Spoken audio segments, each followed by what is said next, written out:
સૌથી પહેલા દોસ્તો આપણે વાત કરીએ તો દક્ષિણ ગુજરાત માટે આગામી 48 થી 72 કલાક ખતરનાક તો આગામી 48 કલાક દક્ષિણ ગુજરાત માટે ભારે છે। જ્યાં દોસ્તો હવામાન નિષ્ણાત અંબાલા પટેલના જણાવ્યા અનુસાર દક્ષિણ ગુજરાત સહિતમાં ધોધમાર વરસાદ ખાબકશે। તો આ ઉપરાંત પૂર જેવી પણ સ્થિતિનું નિર્માણ પણ થઈ શકે છે। તો અમદાવાદના લાંબા, નારોલ, સરખેજ, બાવળા સહિતના વિસ્તારોમાં પણ ભારેથી અતિભારે વરસાદ પડવાની આગાહી છે। આ સાથે સૌરાષ્ટ્રમાં પણ ભારેથી અતિભારે વરસાદ પડવાની શક્યતા પણ રહેલી છે। બીજા સૌથી મોટા સમાચાર સામે આવ્યા છે। પિક્ચર અભી બાકી હૈ। મેઘરાજાએ ભૂકા કાઢ્યા 4 કલાકમાં 15 થી 16 ઇંચ જેટલો વરસાદ। તો નર્મદાથી લઈને સુરત સુધી જ્યાં નજર કરો ત્યાં જળબંબાકારની સ્થિતિ બનતી જઈ રહી છે। તો વીરા નદીએ સિઝનમાં પહેલીવાર આટલું ખૂંખાર સ્વરૂપ ધારણ કર્યું છે। તો સુરતના ઉમરપાડામાં ગઈકાલે સવારથી જ મેઘરાજાએ ધમાકેદાર તોફાની બેટિંગ કરી હતી, જ્યાં 4 જ કલાકમાં 15 થી 16 ઇંચ જેટલો વરસાદ ખાબક્યો હતો અને સર્વત્ર જળબંબાકારની સ્થિતિ પણ સર્જાઈ હતી।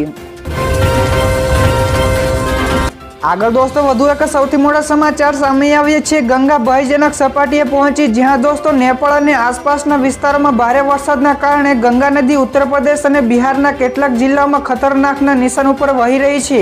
તો ગંગા ભયજનક સપાટીએ પહોંચતા તંત્ર એલર્ટ મોડમાં આવી ગયું છે। તો તમામ નીચાણવાળા વિસ્તારોને એલર્ટ રહેવા માટેની પણ સૂચનાઓ આપી દેવામાં આવી છે। ત્યારે દોસ્તો ઉલ્લેખનીય છે કે ગુજરાતમાં પણ આગામી 4 થી 5 દિવસ અતિભારે વરસાદની પણ આગાહી કરવામાં આવી છે। બીજા સૌથી અગત્યના સમાચાર સામે આવ્યા છે। દક્ષિણ ગુજરાતમાં મેઘતાંડવથી તબાહી સર્જાઈ। ગુજરાતમાંથી એક સાથે 3 સિસ્ટમ સક્રિય થતા હવામાન વિભાગ દ્વારા રાજ્યમાં 20 જુલાઈ સુધી અલગ અલગ વિસ્તારોમાં ભારેથી અતિભારે વરસાદ પડવાની આગાહી કરવામાં આવી છે। ત્યારે ગઈકાલે સુરતના ઉમરપાડામાં આભ ફાટ્યું હતું। તો ગઈકાલે 4 કલાકમાં જ 15 થી 16 ઇંચ જેટલો વરસાદ ખાબક્યો હતો। તો 15 થી 16 ઇંચ વરસાદના પગલે ઠેર ઠેર તારાજીના દ્રશ્યો પણ જોવા મળ્યા। જો ત્યારે નદીઓ પણ ગાંડી તૂર બની હતી અને ધાણીગુટ ધોધનું પણ રૌદ્ર સ્વરૂપ જોવા મળ્યું હતું। બીજા સૌથી મહત્વપૂર્ણ સમાચાર સામે આવ્યા છે। નેત્રંગમાં જળબંબાકાર અમરાવતી નદી 2 કાંઠે વહી રહી છે। તો ગુજરાતમાં વરસાદની ગતિવિધિ ધીમે ધીમે વધી રહી છે। ત્યારે ગઈકાલે અમદાવાદ સહિત ગુજરાતના ઘણા બધા વિસ્તારોમાં મેઘરાજા મન મૂકીને વરસ્યા હતા। તો અમદાવાદની વાત કરીએ તો શહેરના પૂર્વ તેમજ પશ્ચિમમાં પણ સારો વરસાદ, ધોધમાર વરસાદ પડ્યો હતો।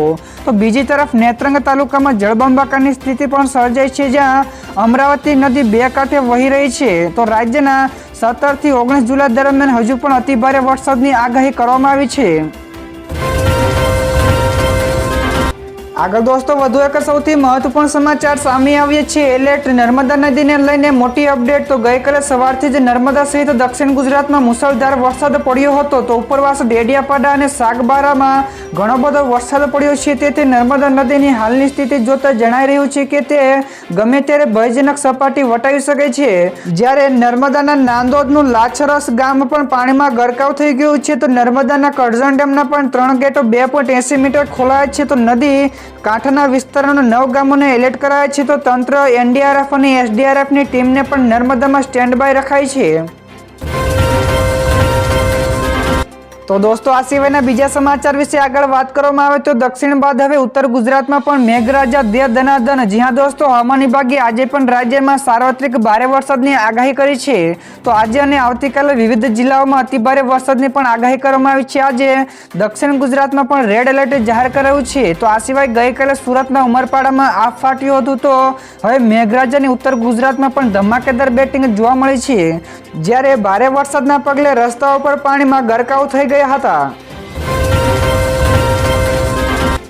તો દોસ્તો બીજા સૌથી મહત્વપૂર્ણ સમાચાર સામે આવ્યા છે। બજેટમાં પગારદાર લોકોને મળી શકે છે મોટી રાહત। જ્યાં દોસ્તો મીડિયા રિપોર્ટ્સ અનુસાર સરકાર દ્વારા બજેટમાં આવકવેરાના સ્લેબમાં ફેરફાર કરી શકે છે। તો આવકવેરા સ્લેબમાં જે ફેરફારની અપેક્ષા રાખવામાં આવી રહી છે તે વ્યક્તિગત કરદાતાઓ માટે ફાયદાકારક સાબિત થઈ શકે છે અને તેઓ તેમના હાથમાં પહેલા કરતાં વધુ નાણાં આવી શકે છે। તો લોકો બજેટમાં વધારાની ટેક્સ મુક્તિની પણ અપેક્ષા રાખી રહી છે। ત્યારબાદ દોસ્તો બીજા સૌથી મહત્વપૂર્ણ સમાચાર સામે આવ્યા છે। પેટ્રોલ અને ડીઝલના ભાવમાં આવ્યો ફેરફાર। જ્યાં દોસ્તો પેટ્રોલ અને ડીઝલના ભાવમાં 15 જુલાઈના રોજ એટલે કે ગઈકાલે ફેરફાર કરવામાં આવ્યો છે। તો જેમાં બિહારમાં પેટ્રોલમાં લીટર દીઠ 5 પૈસા ઘટીને 107.12 રૂપિયા પ્રતિ લીટર અને ડીઝલ 5 પૈસા ઘટીને 93.84 રૂપિયા પ્રતિ લીટરે મળી રહ્યું છે, જ્યારે યુપીમાં પેટ્રોલ 21 પૈસા ઘટીને 94.49 રૂપિયા પ્રતિ લીટર અને ડીઝલ 24 પૈસા ઘટીને 87.95 રૂપિયા પ્રતિ લીટરે વેચાઈ રહ્યું છે. તો આ સિવાય વિવિધ રાજ્યોમાં પણ પેટ્રોલ અને ડીઝલના ભાવમાં કાપ મૂકવામાં આવ્યો છે. ત્યાર પછી ફટાફટ દોસ્તો આગળના સમાચારની વાત કરવામાં આવે તો યુપીમાં આગામી 4 થી 5 દિવસ સુધી ભારે વરસાદની આગાહી કરવામાં આવી છે. તો જૂનમાં ભારે ગરમી બાદ જુલાઈથી જ ઉત્તર પ્રદેશમાં ચોમાસું ભારે વરસાદ પડી રહ્યો છે. તો જણાવી દઈએ કે નેપાળમાં પણ વરસાદના કારણે રાજ્યની ઘણી બધી નદીઓમાં ઘોડાપૂર અને પૂરની સ્થિતિ સર્જાઈ છે, જેમાં 16 જેટલા જિલ્લાઓમાં 4 થી 5 લાખથી વધારે વસ્તી પૂરની ઝપેટમાં છે. જોકે હવામાન વિભાગે આગામી હજુ પણ 4 થી 5 દિવસ સુધી રાજ્યમાં સારા અને અતિભારે વરસાદની આગાહી કરી છે. ત્યારબાદના દોસ્તો બીજા સૌથી અગત્યના સમાચાર સામે આવ્યા છે. મોહન નદીમાં ઘોડાપૂરની સ્થિતિ સર્જાઈ. તો ડેડિયાપાડાના ગારદા અને મોટા જાંબુડા વચ્ચે આવેલા મોહન નદીમાં ઘોડાપૂરની સ્થિતિ જોવા મળી હતી. તો ઉપરવાસમાં ભારે વરસાદના કારણે નવો બનેલો મોટો બ્રિજ પણ પાણીમાં ગરકાવ થઈ ગયો હતો. તો નર્મદાના ગરુડેશ્વરમાં પણ 5 ઇંચ જેટલો વરસાદ પડતા નર્મદાના તિલકવાડામાં જ્યારે 2.25 ઇંચ વરસાદ વરસ્યો હતો. તો લોકોના ઘરો અને દુકાનોમાં પણ પાણી ઘૂસી ગયા હતા. ઝડપથી દોસ્તો આગળના બીજા સૌથી મહત્વપૂર્ણ સમાચાર સામે આવ્યા છે. જથ્થાબંધ મોંઘવારી 16 મહિનાની ટોચે પહોંચી. જ્યાં દોસ્તો જૂન મહિનામાં જથ્થાબંધ મોંઘવારી દર 16 મહિનાના સર્વોચ્ચ સ્તરે પહોંચી ગયો